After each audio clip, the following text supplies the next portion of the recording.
अस्सलाम वालेकुम नाजरीन। इमरान खान साहब को ये मुकम्मल सिस्टम ट्रैप करने पे लगा हुआ था। आज भी जस्टिस डोगर ने काफ़ी कोशिश की कि इमरान खान साहब को किस तरह वो ट्रैप करें, वो क्या कहते रहे, क्या उन्होंने कोशिश की, वो मैं आपके सामने रखूँगा। और उसके बाद में अलीमा खान साहबा ने जो इनकशाफात किए हैं और जो हमारी खबर थी या हमारा तजिया था उसको कैसे वो सही साबित कर रही थी, वो मैं आपके सामने रखूँगा। ईरान की अपडेट्स भी बाद में रखूँगा, लेकिन सबसे पहले मैं आपको जो आज इमरान खान साहब का केस था, अल कादिर ट्रस्ट केस, उसके हवाले से आपके सामने हक़ायक़ रखता हूँ।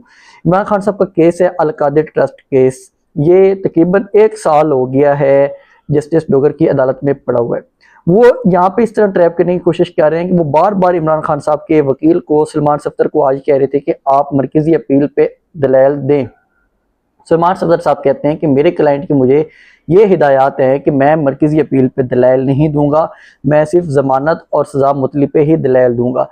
वो जो जस्टिस डोगर थे बार बार ये कोशिश कर रहे थे कि किसी तरह सलमान सफ्दर इन्हीं मरकजी अपील पे आ जाए ताकि हम ये जो मरकजी अपील है इसको सुने और सजा मुतली वाला मामला रहने दें। उन्होंने सलमान सफ्दर ने जब केस शुरू हुआ तो उन्होंने बताया चीफ जस्टिस डोगर को कि इमरान खान साहब के साथ जो उनकी मुलाकात हुई थी, उन्होंने बताया कि अदालत के हुक्म पे 65 मिनट की मुलाकात हुई थी इमरान खान साहब के साथ। तो इमरान खान साहब ने उस मुलाकात में बताया था कि उनको 22 घंटे कैद तन्हाई में रखा जाता है और उनको ना ही किसी से मिलने दिया जाता है, ना किसी से सलाम करने की इजाज़त है, ना उनसे कोई मिल सकता है। तो ये सारी सिचुएशन वो उनके सामने रख रहे थे, लेकिन इतने बेहिस थे चीफ जस्टिस डोगर कि वो इस चीज़ पे बात ही नहीं कर रहे थे, क्योंकि उन्होंने खुद ये एक फैसला दिया हुआ है कि मंगल और जुमेरात को मुलाकातें हों।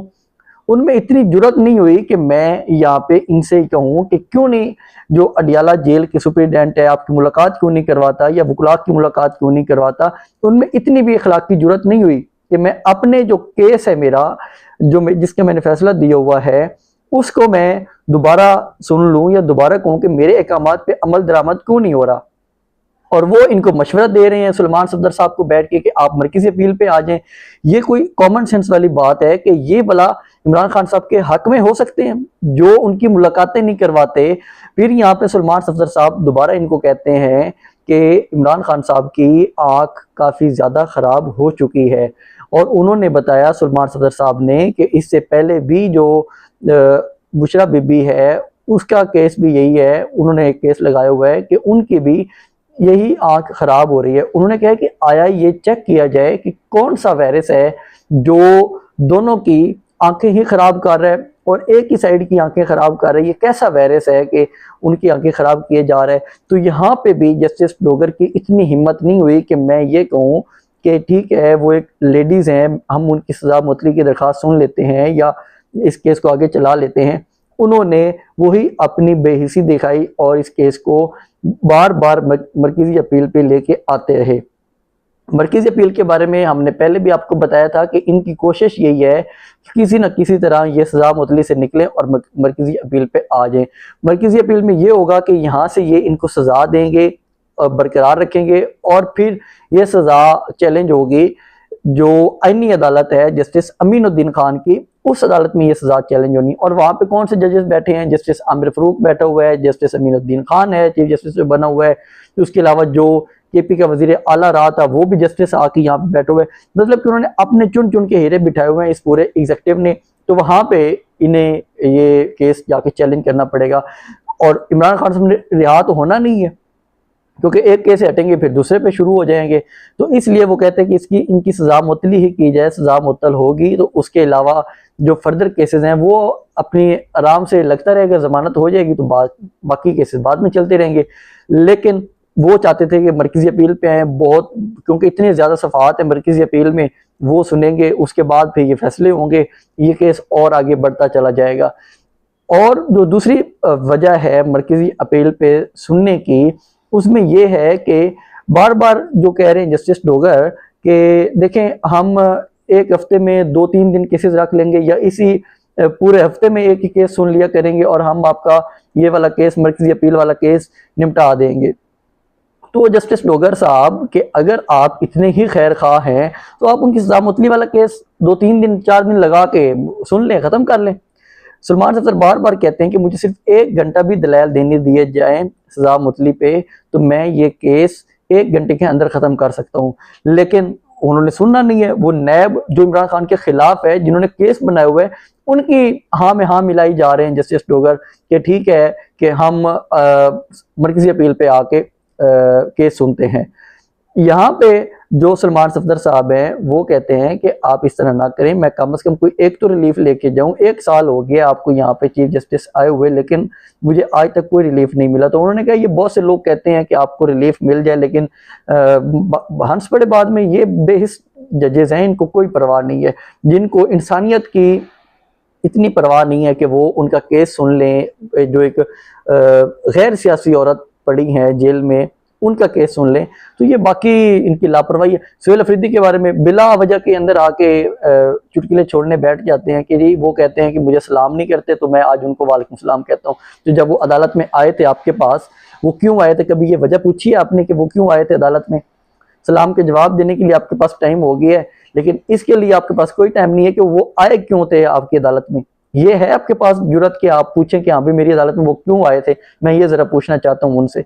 नहीं, अलीमा खान जब वहां से बाहर निकलती हैं, जो हम बार बार आपको बता रहे थे कि अलीमा खान साहबा ने कहा कि जो जस्टिस डोगर है वो काफी ज्यादा प्रेशर में थे।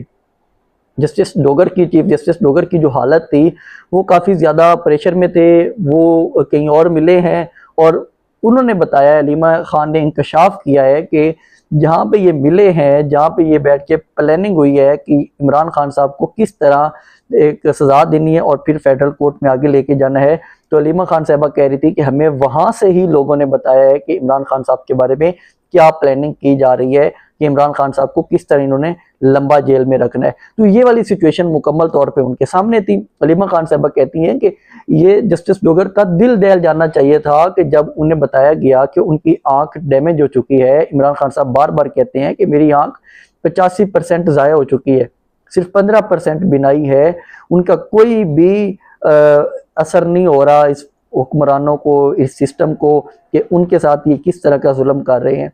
लेकिन कोई परवाह नहीं है, क्योंकि इनके सर के ऊपर जो इनके हैंडलर हैं वो बहुत ताकतवर हैं, तो ये लगे हुए हैं। लेकिन जो बादशाही होती है वो हमेशा मेरे अल्लाह की है।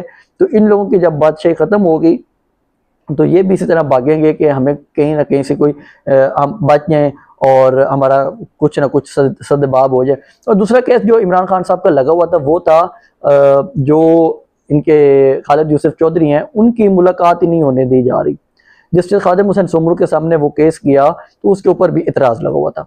यहाँ पे जो भी इमरान खान साहब का केस जाता है, ये जो रजिस्ट्रार बैठा हुआ है इस्लामाबाद हाईकोर्ट में, वो हर केस के ऊपर इतराज ठोके जा रहे होते हैं।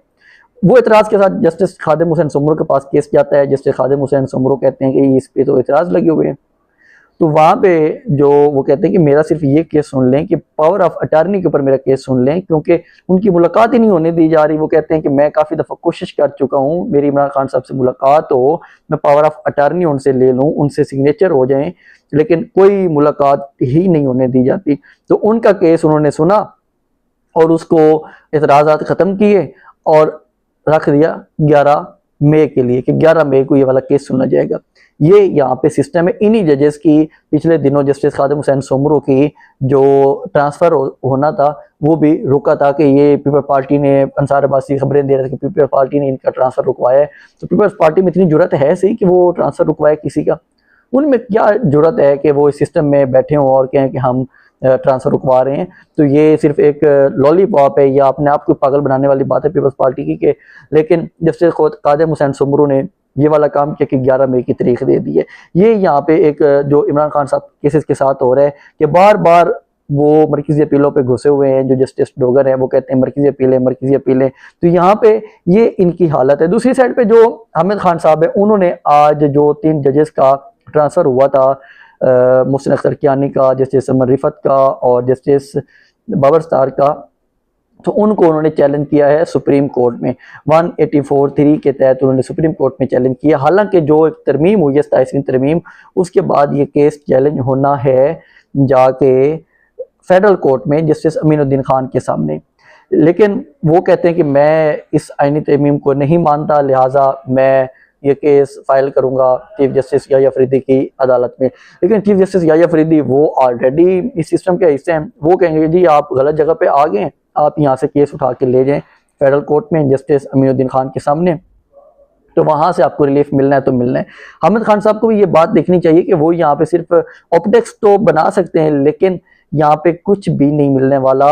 एक जब कानून बन चुका है तब आप सोए हुए थे हामिद खान साहब, आप लोगों ने ये कानून बनने दिया, आपने 26वीं तरमीम चैलेंज की, 27वीं आ गई, 27वीं चैलेंज करने के लिए पहुंचे, अभी वो 28वीं की तैयारी कर रहे हैं। तो यहाँ पे ये जो जजेस हैं इनके साथ अब ये होना है, क्योंकि इन्होंने कभी भी कानून की पासदारी नहीं की, आइन की पासदारी नहीं की। जो भी जज बैठा होता है चीफ जस्टिस, वो इन एजेंसियों की अमलदारी कर रहा होता है, इनके ही हुक्म बजा रहा होता है, चाहे साकिब निसार थे, उमर अता बंदियाल थे, या फायद ईसा थे, या अभी जो याह्या अफरीदी बैठे हुए हैं, इन्होंने हमेशा इन एजेंसियों की ही खिदमत की है। तो आज जो इनके साथ हो रहा है ये बिल्कुल इसको डिजर्व करते हैं। गलत हो रहा है, ठीक नहीं हो रहा, लेकिन ये डिजर्व करते हैं कि इनके साथ ये होना था। इन्होंने हमेशा इस निज़ाम को सपोर्ट किया है। जस्टिस अतर मिनल्ला वो अदालतें खोल के बैठ जाता था, जस्टिस मंसूर अली शाह उसे इलेक्शन नहीं करवाने दिए थे, नजरिया जरूरत निकाल के लेके आ गया था अंदर। भाई आइन पे तब भी अगर अमल करते तो आज ये वाली नौबत ना आती। एक इंसान के लिए इन्होंने पूरा सिस्टम तब्दील करके रखा हुआ। इमरान खान साहब के लिए ना उनकी किसी से इसे लगने देते हैं, ना उनकी कोई आगे कार्रवाई चलने देते हैं। तो ये एक मुकम्मल सिस्टम। हामिद खान अब पहुंचे हैं, सीनियर वकील हैं, लेकिन ये सिर्फ उनकी ऑप्टिक्स ही हैं, उनका बयानिया हो सकता है, लेकिन वो यहाँ से कोई केस न जीत सकेंगे और ना ही इस पर कार्रवाई होनी है। ये सिर्फ पीछे ही जाके धकेल देना इन्हें।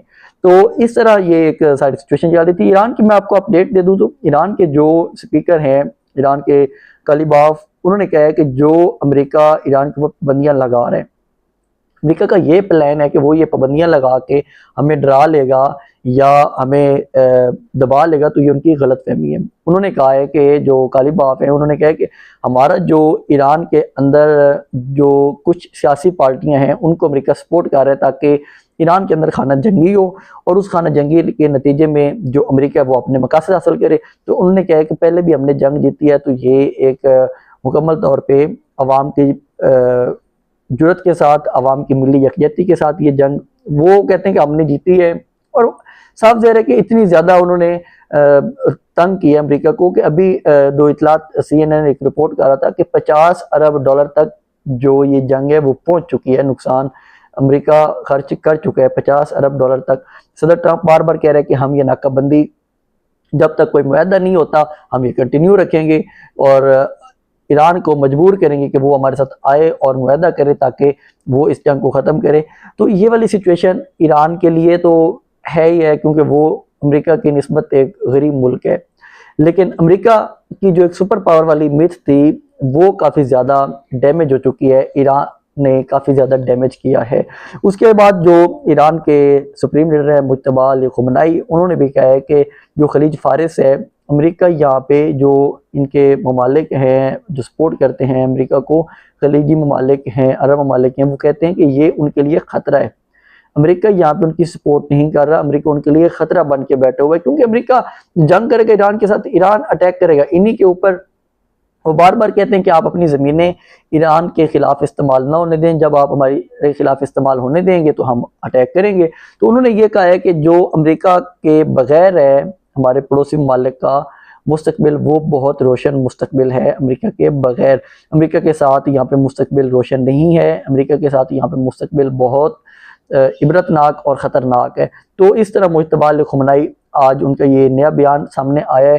तो ईरान जो है वो मुकम्मल तौर पे इस जंग से अभी तक ना तो वो पीछे हट रहा है, और वो कहते हैं कि यूरेनियम जो है उसके ऊपर भी हम कोई कंप्रोमाइज़ नहीं करेंगे, क्योंकि अगर वो कंप्रोमाइज़ करते हैं तो पहले उनके साथ थोड़ा ये इनके ऊपर अटैक कर चुका है अमेरिका, तो मज़ीद भी वो अटैक करेगा। तो इसलिए वो कहते हैं कि हम इससे तो पीछे हटने वाले नहीं हैं। तो वो अपनी कोशिश भी जारी रखे हुए हैं जो ईरान है, और अमेरिका वो अपनी कोशिश जारी रखा हुआ है। तो इस जंग का जो नतीजा पाकिस्तान पे आने वाला है, पाकिस्तान में महंगाई ऊपर जाने वाली है, उसका मैं आपको अगली वीडियो में आपको बताऊंगा कि वो क्या सिचुएशन होने वाली है। कुछ हक़ाइक़ और भी इकट्ठे हो रहे हैं। तो इसके साथ ही मुझे इजाज़त दें, चैनल को सब्सक्राइब जरूर किया करें। अल्लाह हाफिज़।